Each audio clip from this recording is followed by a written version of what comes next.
لیکن آج آپ کو کتنے لوگ ایسے کام کرتے ہوئے نظر آئیں گے؟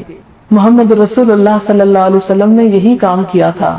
ایک طرف مظلوم عورت کو وراثت میں حصہ دلوایا، اس سے ہر مرد جس طرح چاہے تعلق قائم کر سکتا تھا اسے شادی کے بندھن میں باندھا، 4 سے زائد شادیوں پہ پابندی لگائی، زندہ گاڑی ہوئی بچی کو موت کے منہ سے نکالا، اور اسی طرح دیگر بے شمار اصلاحات کی، چوری، ڈاکے اور الزام تراشی اور ایسا کلچر کہ جس میں انسان کے لیے اذیت ہی اذیت ہے، ان سب چیزوں سے انسان کو نجات دی. یہ سب کچھ محمد رسول اللہ صلی اللہ علیہ وسلم کا کام. ہم انہی کی امت ہیں. یہ تو تھی تمہید، یہ تمہید تھی کہ ہم کون ہیں، کس کی امت ہیں، اور رہنمائی کے لیے ہمیں محمد رسول اللہ صلی اللہ علیہ وسلم کی ذات کی طرف رجوع کرنا ہے. اب میں بتاؤں گی کہ کن کن بنیادوں پر ہمارے کرنے کے کام کیا ہیں. یعنی پہلا حصہ تو ضرورت پر مشتمل تھا، اور دوسرا حصہ کس پر کہ اب ہم کریں کیا. کیونکہ اگر آپ یہاں آئیں اور ایک خوبصورت تقریر سن کے چلے جائیں اور آپ کو یہ بھی یاد نہ رہے کہ ہم کرنے کیا گئے تھے، لے کے کیا آئے اور واپس آ کے ہم نے کرنا کیا ہے، تو یہ سب کچھ ایک شغل میلے سے زیادہ کچھ بھی نہیں رہے گا. اس لیے میں چاہتی ہوں کہ اگر ہم اللہ کے رسول صلی اللہ علیہ وسلم کی محبت میں، اللہ کے دین کے شوق میں یہاں پر جمع ہوئے ہیں، تو ہم اپنی حیثیت پہچاننے کے بعد کچھ عمل کے لیے چند نقطے اپنے ساتھ لے کر جائیں، تاکہ آئندہ ملاقات تک چند چیزیں ہماری عملی زندگی میں کچھ خوشگوار جھونکے لائیں. تب تو ہے فائدہ، ورنہ میرا اتنی دور سے آنے کا اور آپ کے بھی گھر کے کام کاج چھوڑ کے چھٹی کا دن یہاں گوانے کا کچھ بھی فائدہ نہ ہوگا. تو بات یہ ہو رہی تھی کہ محمد رسول اللہ صلی اللہ علیہ وسلم سے ہم اپنا تعلق کن بنیادوں پر استوار کریں. آپ کے ساتھ ہمارا رشتہ، ہمارا تعلق کیسا ہونا چاہیے؟ آپ کی ہستی، آپ کے مقام کو کیسے پہچانا جائے؟ قرآن پاک ہمیں اس کے بارے میں کیا حکم دیتا ہے؟ نبی اکرم صلی اللہ علیہ وسلم نے خود اس بارے میں ہمیں کیا بتایا ہے؟ تو سب سے پہلی بات یہ کہ ہمارا اور آپ کا رشتہ ایمان کا رشتہ ہے. رسول اکرم صلی اللہ علیہ وسلم کے ساتھ ہمارا رشتہ ایمان کا رشتہ ہے. سب سے پہلا کام جو ہمیں کرنا ہے اور الحمدللہ ہم کر چکے ہیں وہ ہے آپ پر ایمان لانا. قرآن پاک میں اللہ تعالیٰ فرماتے ہیں اِنَّا أَرْسَلْنَاكَ شَاهِدًا وَمُبَشِّرًا وَنَذِيرًا لِتُؤْمِنُوا بِاللَّهِ وَرَسُولِهِ وَتُعَزِّرُوهُ وَتُوَقِّرُوهُ. بے شک ہم نے آپ کو گواہ بنا کر بھیجا اور خوشخبری دینے والا اور ڈرانے والا. کس لیے بھیجا؟ لِتُؤْمِنُوا بِاللَّهِ وَرَسُولِهِ، تاکہ تم ایمان لاؤ اللہ پر اور اس کے رسول پر. وَتُعَزِّرُوهُ، اور آپ کا ساتھ دو. وَتُوَقِّرُوهُ، اور آپ کی عزت و توقیر کرو. تو پہلا کام ایمان، جیسا کہ ایک اور جگہ پر فرمایا قُلْ يَا أَيُّهَا النَّاسُ إِنِّي رَسُولُ اللَّهِ إِلَيْكُمْ جَمِيعًا الَّذِي لَهُ مُلْكُ السَّمَاوَاتِ وَالْأَرْضِ لَا إِلَهَ إِلَّا هُوَ يُحْيِي وَيُمِيتُ فَآمِنُوا بِاللَّهِ وَرَسُولِهِ النَّبِيِّ الْأُمِّيِّ الَّذِي يُؤْمِنُ بِاللَّهِ وَكَلِمَاتِهِ وَاتَّبِعُوهُ. کہہ دیجئے اے لوگو، میں تم سب کی طرح اللہ کا رسول بنا کر بھیجا گیا ہوں. وہ ذات جس کے ہاتھ میں آسمان و زمین کی بادشاہت ہے، اس کے سوا کوئی الہ نہیں، وہی زندہ کرتا ہے اور وہ موت دیتا ہے. بس ایمان لاؤ اللہ پر اور اس کے رسول پر جو نبی ہے، امی ہے، جو اللہ کے کلمات پر ایمان لاتا ہے، اور اس کا اقتداء بھی کرو تاکہ تم کامیاب ہو جاؤ. تو گویا ہماری کامیابی کا انحصار کس بات پر ہے کہ ہم محمد رسول اللہ صلی اللہ علیہ وسلم پر سچے دل سے ایمان لائیں. نبی اکرم صلی اللہ علیہ وسلم نے خود بھی ایمان کو سب سے اعلیٰ اور افضل عمل قرار دیا. عن ابی ہریرہ رضی اللہ عنہ قال ان رسول اللہ صلی اللہ علیہ وسلم سئل ای العمل افضل فقال الایمان باللہ ورسولہ. یہ صحیح بخاری کی روایت ہے کہ حضرت ابو ہریرہ رضی اللہ تعالیٰ عنہ سے روایت ہے کہ رسول اللہ صلی اللہ علیہ وسلم سے سوال کیا گیا، آپ سے پوچھا گیا کہ سب سے اچھا کام کون سا ہے؟ تو آپ نے فرمایا اللہ اور اس کے رسول پر ایمان لانا. تو ہم جتنے بھی اعمال کرتے ہیں، جتنی بھی نیکیاں کرتے ہیں، ان نیکیوں میں سب سے بڑی نیکی کیا ہے؟ اللہ اور اس کے رسول پر ایمان لانا، کیونکہ جب تک ایمان نہ ہو تو کوئی عمل بھی قابل قبول نہیں۔ آپ دیکھیں کہ کافر اور مشرک بھی بڑے بڑے اچھے کام کرتے ہیں، انہوں نے بھی بڑے بڑے فلاحی ادارے اور منصوبے بنائے۔ مثلا آپ دیکھیں کہ پارٹیشن سے پہلے جتنے فلاحی کام تھے وہ زیادہ تر غیر مسلموں کے ہیں۔ مثلا آج بھی آپ سنتے ہیں لاہور میں گنگا رام ہسپتال، یہ ایک چیریٹی ہاسپٹل تھا، گنگا رام ایک ہندو کا نام ہے، اس نے بنوایا۔ لیڈی ولنگٹن ہاسپٹل، پھر اسی طرح اور بہت سے نام اس طرح کے آپ لے سکتے ہیں۔ لیکن مسلمانوں کے ایسے کام کیوں نہیں؟ سوچنے کی بات ہے نا۔ حالانکہ مسلمان تو اللہ پر ایمان لاتے ہیں اور ان کو معلوم ہے کہ اگر ہم اللہ کی راہ میں 1 روپیہ بھی خرچ کریں گے تو اس کا یقینی طور پر ہمیں صلہ ملے گا۔ لیکن افسوس کے ساتھ یہ کہنا پڑتا ہے کہ امت محمد صلی اللہ علیہ وسلم نے اپنی آخرت پر روپیہ خرچ کرنے کی بجائے اپنی صرف دنیا کی عیش و عشرت اور دنیاوی زندگی کو ہی اپنا ہدف اور اپنی منزل اور اپنا مقام سمجھ کر وہ سب کچھ یہیں پر لگا دینا چاہا۔ آپ دیکھیں کہ نبی اکرم صلی اللہ علیہ وسلم کے زمانے میں آپ حالانکہ ایک تاجر تھے اور بہت کامیاب ترین تاجر تھے۔ آپ کی بیوی حضرت خدیجہ رضی اللہ تعالی عنہا مکے کی مالدار ترین خاتون تھی۔ ایسا نہیں تھا کہ آپ کو غریب فقیر اٹھ کر کھڑے ہو گئے تھے اسلام کی دعوت دینا، نہیں۔ جب آپ نبی بنے تو اس وقت جو اسلام کی تعلیم آپ نے دینا شروع کی تو آپ مکہ کے مالدار لوگوں میں شمار ہوتے تھے، لیکن آپ کا سارا مال اسلام کی تبلیغ، اسلام کی خدمت میں صرف ہو گیا۔ حتیٰ کہ حالات یہاں تک پہنچے کہ جب جنگ خندق ہوئی تو آپ پیٹ پر 2 پتھر باندھ کر خندق کھود رہے تھے، اسلام کی خدمت کر رہے تھے، مسلمانوں کا دفاع کر رہے تھے، مدینہ کو بچا رہے تھے کہ جس طرف سے دشمن کے آنے کا خطرہ تھا ان کے لیے آگے خندق بنا رہے۔ وہ سارا مال کہاں گیا، کدھر گیا، کس کام میں لگا؟ دنیا نہیں، آخرت بنانے میں۔ اور آپ صلی اللہ علیہ وسلم نے اپنی امت کے بارے میں یہی خدشہ اور خطرہ محسوس کیا تھا کہ میں اپنے پیچھے سب سے زیادہ خطرناک چیز جو سمجھتا ہوں اپنی امت کے لیے وہ مال کا فتنہ، کہ وہ مال جب اس کے پاس آئے گا تو وہ اس میں اتنی غرق ہو جائے گی، اتنی مہر ہو جائے گی کہ اس کو آخرت بھول جائے گی۔ اور جب تک انسان کے سامنے آخرت نہ ہو وہ بڑے بڑے کام کر ہی نہیں سکتا، وہ نیکی کے کام کر نہیں سکتا، اس لیے کہ وہ ایک ایسا ہلا دینے والا زلزلہ ہے، ایک ایسی یقینی چیز ہے کہ جس کو جتنا یقین ہو جائے اس کی زندگی میں اتنی ہی تبدیلی آ جاتی، اس کے تو اندر باہر کے احساسات، جذبات، عمل، گفتگو، ہر چیز بدل جایا کرتی ہے۔ آپ دیکھیے مثلا اس وقت آپ اس ہال کے اندر ہیں، یہاں پنکھے بھی لگے ہوئے ہیں، لائٹس بھی ہیں، وہ پیچھے رنگ برنگی مچھلیاں آپ کو تیرتی ہوئی نظر آ رہی ہیں، مختلف خوبصورت بنانے کی چیزیں بھی آپ کو دائیں بائیں نظر آ رہی ہیں، اور آپ ایک کمفرٹیبل ماحول میں موجود ہیں، اور آپ کے آس پاس آپ کی دوست، رشتہ دار، عزیز، بہنیں، ایک مجلس ہے، ایک اچھی جگہ ہے، آپ کا دل لگا ہوا ہے یہاں۔ اگر اتنے میں تھوڑی دیر کے بعد آپ پیچھے سے دیکھیں کہ ایک شیر آ رہا ہے تو آپ بتائیں کہ پھر بھی اس کمرے کا ماحول اور مجلس یہی رہ جائے؟ اگر ان سارے انسانوں میں صرف ایک شیر آ جائے تو کمرے کا حال کیا ہوگا؟ آپ کے احساسات کیا ہوں گے؟ آپ کے جذبات کیا ہوں گے؟ آپ اپنی جگہ پہ بیٹھے رہ جائیں گے؟ آپ بلب دیکھیں گے یا مچھلیاں دیکھیں گے یا خوبصورت دیواریں دیکھیں گے یا پنکھے کے نیچے ہوا لیں گے؟ کیا کام کریں گے؟ جان بچائیں گے، شیر سے بچے کے، ہے نا؟ پھر کسی کو نہ پنکھا یاد رہے گا اور نہ کوئی خوبصورت سین یاد رہے گا۔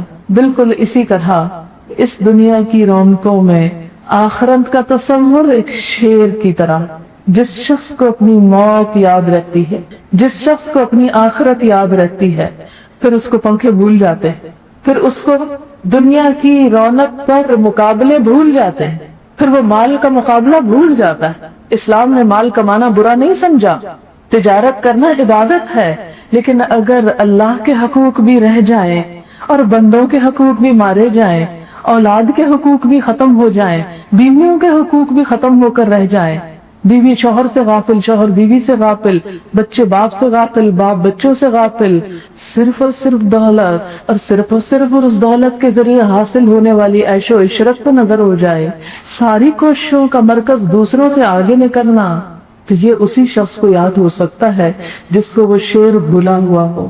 ان چیزوں میں دل اسی کا لگتا ہے جس کو میں شیر نہیں اور جس کو شیر کی آمد کا احساس ہو جائے، جس کو آخرت کا خوف لگا ہوا ہو، پھر وہ یہ کام نہیں کر سکتا۔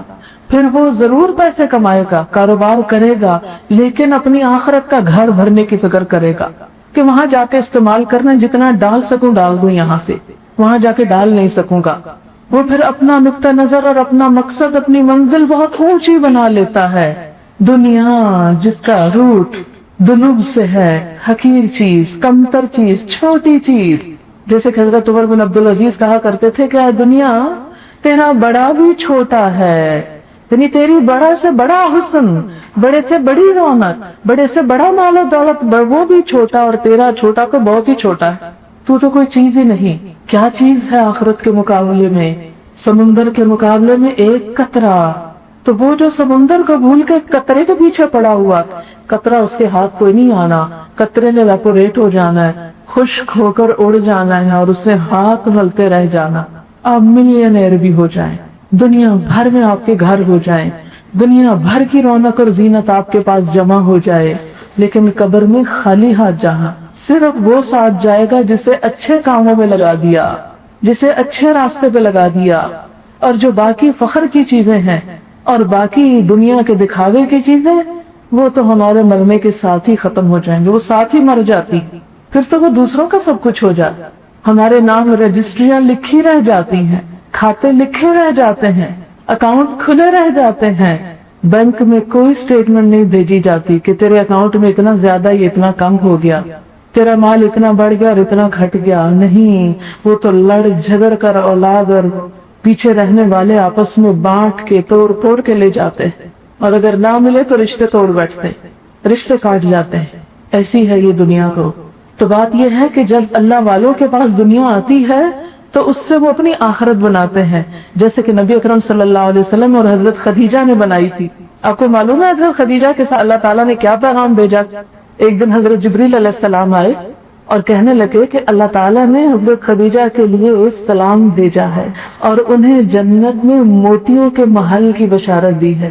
موتیوں کا محل، ہمیں تو موتیوں کی ایک مالا مل جائے نا، سچے موتیوں کی، ہم ہر ایک کو گلا کھول کھول کے دکھاتے پھرتے کہ ایک مالا ہے ہمارے پاس موتی، تھوڑے سے اور ہو جائے، چند تھوڑے پاؤں میں پہن لے، کوئی ہاتھوں میں پہن لے، تو تکبر سے مارے مارے پھرتے ہیں کہ سچے موتی پاؤں میں پازیبے پہن کے ہیرو کی پھر رہے ہیں۔ تکبر اور فخر سے ہمارے پاؤں زمین پہ نہیں ٹکتے۔ اس عورت کی شان دیکھیں جسے اللہ نے ہمیشہ کے لیے، ہماری تو دنیا میں کتنے بھی موتیوں کی لڑیاں ہونا یہی رہ جائے، اس عورت کو اللہ نے ہمیشہ کے لیے جنت میں موتیوں کے محل کی بشارت دی۔ کیوں دی؟ اس نے اپنا ذاتی مال اسلام کی راہ میں خرچ کیا تھا، اس نے قربانی کی تھی۔ تو بات میں یہ کر رہی تھی کہ ایسا نہیں تھا کہ نبی صلی اللہ علیہ وسلم نعوذ باللہ کوئی کنگال تھے یا کچھ کھانے کو نہیں ملتا تو سوچا چلو اسلام کو ایک ڈھونگ رچا لیا جائے، سب کچھ تھا، لیکن اللہ کی طرف سے عائد ایک ذمہ داری تھی جس کو اب نبھانا تھا، اور اس کے لیے سب کچھ قربان کرتے چلے گئے۔ تو بات یہ ہے کہ ایمان ایک ایسا جذبہ ہے، ایمان صرف بولنے کا نام نہیں، ایمان ایک ایسا احساس ہے جو انسان کی سوچ بدل دیتا، انسان کا قول بدل دیتا، انسان کا فعل بدل دیتا، انسان کی دلچسپیاں بدل دیتا۔ وہ اس یقین کا نام ہے، اس احساس کا نام ہے کہ جیسے کسی شیر کے آنے پر یقین اور احساس بدلتا ہے، جان کو خطرہ لاحق ہوتا ہے، تو انسان کی ہر ادا بدل جاتی، جس کو آخرت کا خوف لاحق ہو جاتا ہے اس کی ہر ادا بدل جاتی، ہر سوچ بدل جاتی ہے۔ لہذا ایمان کا تعلق نبی صلی اللہ علیہ وسلم کے ساتھ، پھر وہ انسان تو ایسے ایک عام انسان نہیں رہنے دیتا، پھر چین سے بیٹھنے والا انسان نہیں بن سکتا، وہ صرف دنیا کی رونق اور زینت میں کھوب کے نہیں رہ سکتا، وہ اس دنیا کو اپنی منزل نہیں بنا لیتا، وہ تو پھر کہیں اور دیکھتا ہے۔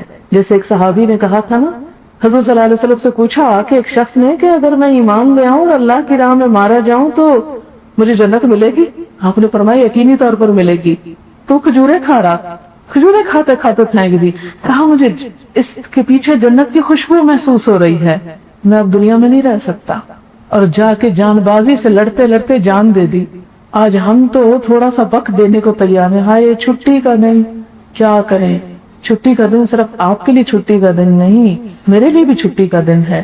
لیکن مسلمان کے لیے کوئی چھٹی کا دن نہیں ہوا کرتا، وہ تو چھٹی کے دن اور زیادہ کام کرتا ہے، اس لیے کہ وہ شکر کرتا ہے کہ دنیا کے ہنگاموں سے تھوڑی سی فرصت ملے کہ میں اپنی آخرت بنا لوں، مجھے دنیا سے تھوڑی سی چھٹی ملے کہ میں آخرت بنا لوں، نہ کہ اور تھوڑی سی دنیا بنا لوں، نہیں۔ لہذا ایمان پھر ہے کیا؟ جو اتنی اعلیٰ ترین چیز ہے، جس کی ایسی مٹھاس ہے، ایسی لذت ہے، ایسا احساس ہے، ایسا شعور ہے، اندر کی کیفیات ایسی بدلتی ہیں کہ نگاہیں بدل جاتی، سوچ اور شوق بدل جاتے ہیں۔ تو ہمیں ایمان کی تھوڑی سی حقیقت جان لینی چاہیے۔ ایمان نام ہے معرفت کا، علم کا، یقین کا، تسلیم کا، تصدیق کا، اعتماد اور بھروسے کا۔ ایمان اس وقت تک آ نہیں سکتا جب تک معرفت نہ ہو۔ معرفت کیا تھی؟ پہچان نہ ہو، کسی چیز کی حقیقت نہ پہچانے جب تک۔ اور جب ہمیں پتا چل جائے کہ اچھا یہ آخرت کی حقیقت یہ ہے، اور دوسری طرف آج چکے محمد رسول اللہ صلی اللہ علیہ وسلم پہ بات ہو رہی، محمد رسول اللہ صلی اللہ علیہ وسلم کی حیثیت یہ ہے، مقام ایسا ہے، تو جب ہم ان کا مقام پہچان کر ان سے اپنا تعلق قائم کرتے ہیں تو پھر ان سے اوپر کوئی چیز نظر نہیں آتی، پھر وہی ہمارے ہیرو ہوتے ہیں، وہی ہمارے قائد ہیں، وہی ہمارے لیڈر ہیں، وہی ہمارا سب کچھ ہے۔ پھر ان کے نام پہ ہم جان بھی دے سکتے ہیں۔ صحابہ کرام دیتے تھے نا جان، کہ بعض اوقات یہ واقعات میں ملتے ہیں کہ باپ نے بیٹے کو، بیٹے نے باپ کو، بھائی نے بھائی کو مار ڈالا اسلام، کہ محمد رسول اللہ صلی اللہ علیہ وسلم سے آگے کوئی نہیں۔ یہ معرفت کی وجہ سے آپ کے ساتھ ایسا تعلق تھا، ہمارا کیوں نہیں؟ اور پھر صرف ایسا نہیں تھا کہ زبانی جذباتی تعلق تھا، وہ آپ کے صرف ذات کے ساتھ نہیں تھا، آپ کے عادات اور آپ کی سنتوں کے ساتھ بھی تھا۔ صحابہ کرام کے بارے میں آپ دیکھیں کہ جو ایمان لائے تھے، پھر وہ کیسا ایمان لائے تھے۔ حذیفہ بن یمان نام سنا ہوگا، کوئی نہیں سنا، کیا ضرورت ہے سننے کی۔ حذیفہ بن یمان جو فاتح ایران تھے، ایران فتح کیا تھا انہوں نے، معمولی سے لباس میں ایران تک پہنچتے ہیں، ایران پہ حملہ کرتے ہیں۔ کسرا ان کو اپنے دربار میں مذاکرات کے لیے بلاتا ہے۔ سپر پاور کا بادشاہ، عام انسان نہیں تھا کسرا، اس وقت دو بڑی سپر پاور تھی، ایک روم تھی، ایک ایران تھی۔ اتنا بڑا بادشاہ دربار میں بلائے، ذرا آپ تھوڑی دیر اپنے بارے میں سوچیں کہ اگر آج ہمیں طلب کرے تو ہماری خوشی کا کیا ٹھکانا ہوگا، اور آپ ہر ایک کو بتاتے پھریں گے میں ملنے گیا تھا، اور تصویریں گھر میں لگا کر رکھیں گے کہ دیکھیں ہماری ملاقات ہوئی، بڑے فخر کی بات ہم سمجھتے ہیں۔ تو اس دور میں ایک مسلمان جرنیل کو، حذیفہ بن یمان کو، کسرا نے اپنے دربار میں بلایا۔ وہ اپنے لباس میں گئے، کسرا کے جو دربان تھے آگے دروازے پہ کھڑے تھے، کہنے لگے بادشاہ سے ملاقات کے لیے یہ لباس ٹھیک نہیں، لباس بدلنا پڑے گا۔ حضرت حذیفہ نے کہا مجھے بادشاہ سے ملنے کا کوئی شوق نہیں، میں اپنا لباس نہیں اتاروں گا، میں اپنے لباس میں جاؤں۔ آج ہم سب سے پہلے جب ہمارے پاس دنیا کے 4 پیسے آتے ہیں، اپنا لباس چھوڑ کے، ہم قمیض شلوار چھوڑ کے جینز پہننے پہ فخر محسوس کرتے۔ وہ مسلمان جرنیل جس نے اس وقت کے سپر پاور کو توڑ کے رکھ دیا، اس نے کہا میں اپنے لباس میں جاؤں گا، مجھے اپنے لباس پہ فخر ہے۔ اپنی ایک آئیڈینٹی ہوتی، ایک شناخت ہوتی۔ کوا چلا ہنس کی چال اپنی بھی بھول گیا۔ جب ہم اپنی شناخت بھولتے ہیں تو پھر ہماری کوئی منزل نہیں رہتی۔ اس کا یہ مطلب نہیں کسی اور قوم کا لباس آپ پہن نہیں سکتے، استعمال نہیں کر سکتے۔ نبی صلی اللہ علیہ وسلم نے ایک آدھ دفعہ یمنی چادر پہنی اور استعمال کر لیا کرتے تھے، لیکن یہ موقع بڑا نازک تھا کیونکہ وہ ایک مسلمان قوم کے نمائندے کی حیثیت سے وہاں جا رہے تھے۔ اندر جاتے ہیں، کھانا پیش کیا جاتا ہے، کھانا کھا رہے ہیں، لقمہ ہاتھ سے گر جاتا ہے، نیچے سے لقمہ اٹھا کے صاف کر رہے ہیں کہ میں کھا لوں، کیونکہ نبی صلی اللہ علیہ وسلم کی سنت یہ۔ پاس ایک شخص بیٹھا ہوا کونی مارتا ہے، دیکھو بادشاہ کے دربار میں اتنی گھٹیا حرکت کر رہے ہو کہ اٹھا کے لقمہ کھا رہے، چھوڑو پھینکو اس کو۔ حضرت حذیفہ بن یمان بڑے دربار میں کہتے ہیں اَأَتْرُكُ سُنَّةَ رسول اللہ صلی اللہ علیہ وسلم لِهَؤُلَاءِ الْحُمْقَى، میں نبی صلی اللہ علیہ وسلم کی سنت کو ان احمقوں کے لیے چھوڑ دوں؟ یہ نبی صلی اللہ علیہ وسلم کی سنت ہے کہ آپ میں تکبر نہیں تھا، فخر نہیں تھا، اگر چیز کو کھانے کے ہاتھ سے چھوٹ جاتی اٹھا کے صاف کر کے پھر کھا لیتے، صاف کر کے، گندی نہیں، صاف کر کے کھا لیتے تھے۔ عاجزی تھی، کوئی شرم محسوس نہیں کی بڑے دربار میں کہ میں ان کے ایٹیکیٹس کے خلاف چل رہا ہوں۔ آج ہم سب سے پہلے کیا کرتے ہیں؟ جب ماڈرن بنتے ہیں الٹے ہاتھ سے کھانا سیکھتے ہیں۔ چھری کانٹے سے کھانا آنا چاہیے، کوئی حرج نہیں، چمچ سے کھا سکتے ہیں آپ، کانٹے سے کھا سکتے ہیں آپ، چھری سے کاٹ سکتے ہیں آپ۔ حدیث میں آتا ہے ایک دفعہ نبی صلی اللہ علیہ وسلم بخاری میں یہ روایت ملتی ہے کہ چھری سے گوشت کاٹ کے کھا رہے تھے، کتنے میں اذان کی آواز آئی، آپ نے چھری وہیں رکھ دی اور نماز کو چل دی۔ اس سے کیا پتہ چلتا ہے کہ اگر کاٹنا پڑے کہ چھری سے کاٹ سکتے ہیں، حرج کوئی نہیں، کانٹا بھی استعمال کر سکتے ہیں، لیکن بائیں ہاتھ سے کھانا نہیں، یہ سنت نہیں ہے۔ نبی صلی اللہ علیہ وسلم نے اس سے سختی سے منع کیا۔ ایک شخص آپ کی مجلس میں بائیں ہاتھ سے کھا رہا تھا، آپ نے اس کو روکا، اس نے کہا میں دائیں ہاتھ سے کھا ہی نہیں سکتا، آپ نے اس کو بد دعا دی کہ تم کبھی نہ کھا سکو۔ اور کہتے ہیں صحابی جو حدیث روایت کرتے ہیں، کہتے ہیں کہ میں نے اس شخص کو اس کے بعد دایاں ہاتھ منہ کی طرف لے جاتے ہوئے دیکھا نہیں، کہ کوئی لے جا سکتا ہی نہیں، اس کا ہاتھ منہ کی طرف جاتا ہی نہیں تھا، جس نے نبی صلی اللہ علیہ وسلم کو خفا کیا۔ آج ہم لوگوں کی خوشی کے لیے فخر کے ساتھ دائیں ہاتھ سے کانٹے سے کھاتے ہیں، کہ اگر ہم نے دائیں سے کھا لیا تو لوگ کہیں گے کیسا احمق ہے، اس کو تو ایٹیکیٹس ہی نہیں آتے۔ پھر کیا ہوتا ہے؟ اب کسرا سے ملاقات کا وقت ہے، کسرا دربار میں بیٹھا ہے، حذیفہ بن یمان کے ساتھ ربیع ابن عامر بھی ہے، ایک اور صحابی، دونوں آتے ہیں شام کے ساتھ، آ کے کھڑے ہو جاتے ہیں اور کہتے ہیں کہ ہم بات تب کریں گے یا بادشاہ بھی کھڑا ہو جائے یا ہمیں بھی کرسی دے دی، کیونکہ نبی صلی اللہ علیہ وسلم کی مجلس میں ہم نے کبھی ایسے بات نہیں کی کہ آپ بیٹھے اور ہم کھڑے ہو کے آپ سے بات کریں یا آپ کھڑے ہیں اور ہم بیٹھ کے بات کریں، کیونکہ یہ ادب احترام کے خلاف، کہ جب مذاکرات ہوں، دو لوگ آپس میں بات چیت کریں تو وہ ایک ہی لیول پر ہو۔ ہمارے ہاں جب لوگوں کو تھوڑی سی دولت ملتی ہے تو اپنے نوکروں کو نیچے بٹھا کے بات کرتے، ان کو برابر بیٹھنے کی اجازت نہیں۔ چلے ٹھیک ہے، ان کے کپڑے گندے ہوں یا کوئی اور بات ہو تو نہ اوپر بیٹھے، اس وقت ہم خود بھی بعضوں کا صوفے پہ نہیں بیٹھتے کہ میلے کپڑے صوفہ میلا ہو جائے، وہ اور بات ہے، لیکن ایک کلچر کے طور پر یہ چیز اپنانا کہ نوکر نیچے بیٹھ کے بات کرے، ہاتھ جوڑ کے بات کرے، جو آج کل ہمارے ہاں یہ کلچر پایا جاتا ہے، یہ نبی صلی اللہ علیہ وسلم کی سنت نہیں ہے۔ نماز ہمیں کیا سکھاتی ہے؟ دن میں 5 مرتبہ سب آقا بادشاہ ایک لائن میں آ جاؤ۔ ٹھیک ہے، باپ کی عزت ہے، بزرگ کی عزت ہے، استاد کی عزت ہے، وہ اپنی جگہ، لیکن جہاں ایک استاد کی حیثیت میں نہیں بیٹھا ہوا، وہ ایک عام انسان کی حیثیت میں آپ سے بات کر رہا ہے، تو پھر یہ اونچ نیچ نہیں ہونی چاہیے۔ بہرحال اب کیا ہوتا ہے، بادشاہ غصے میں آ جاتا ہے کہ یہ کیسے لوگ ہیں کہ انہوں نے ہمیں زج کر دیا، ناراض کر دیا، ان کو نکال دو میرے دربار سے اور ان کے سر میں مٹی کا ٹوکرا لاد دو، ان کو ذلیل کرو۔ حضرت حذیفہ بن یمان مسکراتے کھڑے، وہ مٹی کا ٹوکرا لاتے ہیں اور ان کے سر پہ رکھواتے ہیں، وہ سر پہ آرام سے اٹھا لیتے اور کہتے ہیں کسرا تو نے اپنے ملک کی مٹی تو ہمیں دے دی، اب دیکھنا تیری زمین کا کیا ہوتا ہے۔ اور وہ ہاتھ ملتا رہ گیا کہ میں نے اپنی مٹی ان کے سر میں رکھوا کے بھیج دی، اب میں نہیں بچتا۔ ایرانیوں نے اس کو بدشگونی قرار دیا۔ اور پھر آپ کو معلوم ہے کہ جس تلوار نے یہ معرکہ پتہ کیا تھا، وہ تلوار کیا تھی؟ ٹوٹی ہوئی تلوار تھی، چمکدار بھی نہیں تھی، اور اس کے اوپر جو نمدہ تھا، غلاظ تھا تلوار کا، وہ بھی کوئی اعلیٰ چمڑے کا نہیں تھا، اس کے اوپر پھٹے پرانے کپڑے لپٹے ہوئے تھے۔ اور جب وہ تلوار دربار والوں نے دیکھی تو کہا اس تلوار سے ہمیں مارنے آئے ہو، اس سے حملہ کرو گے؟ ربیع ابن عامر نے کہا ہاں، تم اس تلوار کو نہ دیکھو، اس کے پیچھے ہاتھ کو دیکھو، تم اپنی سب سے مضبوط ڈھال لے کر آؤ اور میں تمہیں بتا دوں یہ تلوار کیا کام کرتی ہے۔ سب سے مضبوط ڈھال لائی گئی اور ربیع ابن عامر نے صرف ایک وار سے اس کو ٹکڑے ٹکڑے کر دیا۔ یہ تھے مسلمان، اتنی قوت، اتنے جلال، اتنے دبدبے، اتنے مقام والے۔ آج ہمارے بازوں میں جان کیوں نہیں؟ آج ہمارے پاس سب کچھ ہوتے ہوئے ہماری شان کیوں نہیں؟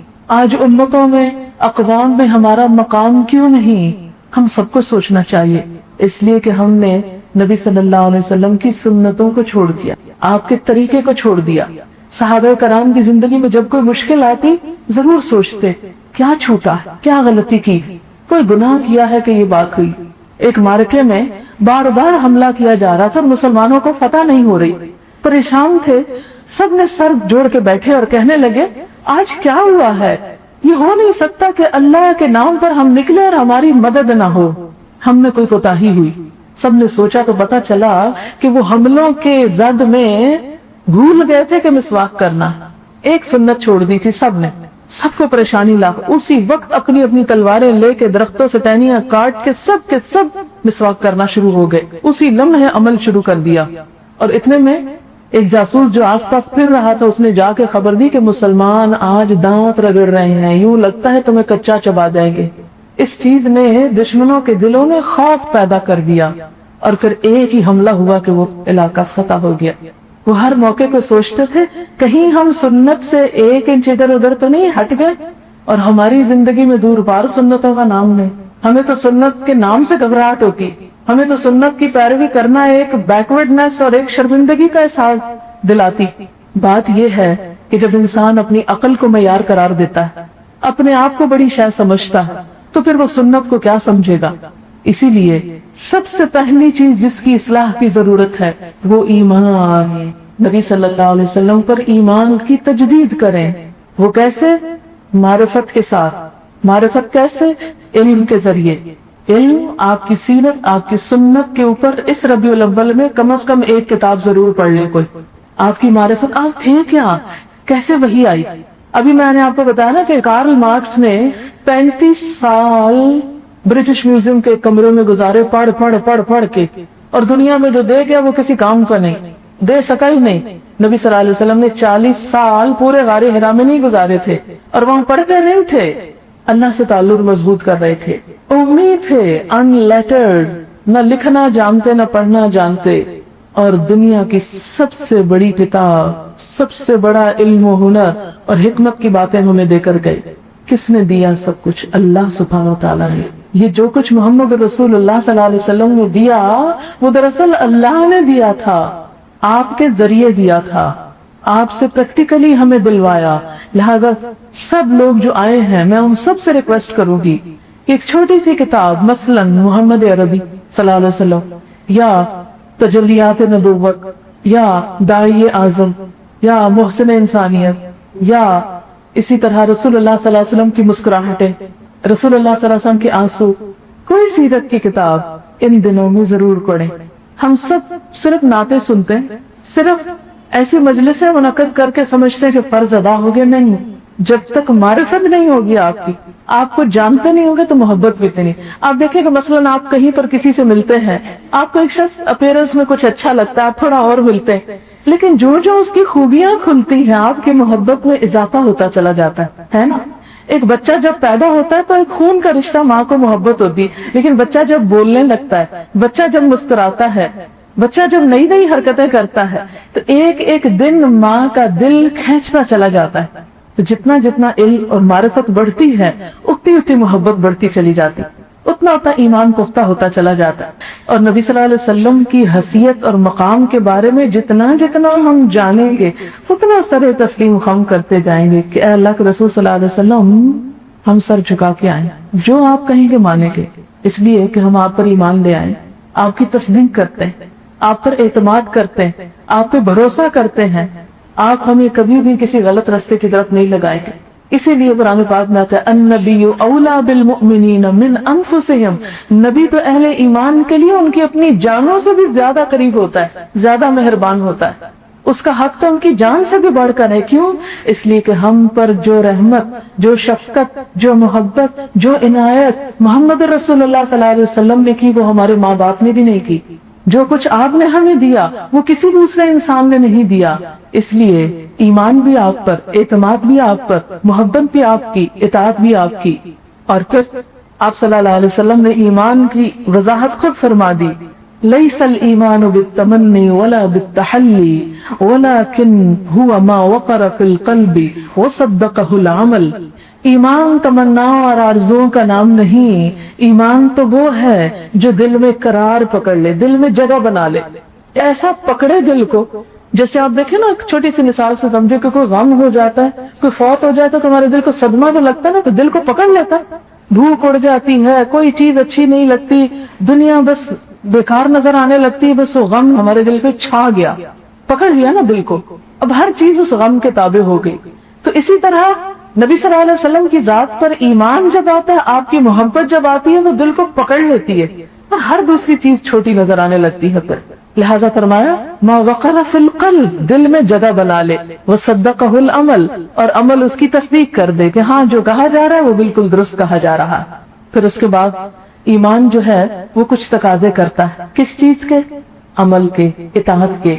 فرمایا انما المؤمنون الذین آمنوا باللہ ورسولہ ثم لم یرتابوا، ایمان والے تو وہ ہوتے ہیں جو اللہ اور اس کے رسول پر ایمان لائیں پھر شک میں نہ پڑے.